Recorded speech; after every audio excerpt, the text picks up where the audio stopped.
यहाँ पर अफसोसनाक खबर शामिल करते हैं। फालिया के नवाही कस्बा हिला में निजी मैरिज हॉल का मालिक 60 साल शख्स कत्ल कर दिया गया। पुलिस तफ्तीश में मसरूफ है। मजीद तफसीलात जानते हैं फालिया से मोहम्मद शब्बाज मुगल की इस रिपोर्ट में।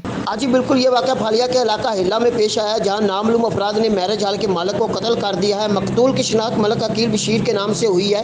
पंजाब पुलिस के क्राइम सीन यूनिट की कार्रवाई के बाद थाना फालिया पुलिस ने नश को कब्जा में लेकर पोस्टमार्टम की गरज से तहसील हेडक्वार्टर अस्पताल फालिया मुंतकिल कर दिया है, जबकि वक़ूआ की तफ्तीश के लिए टीम तश्कील दे दी गई है। जी।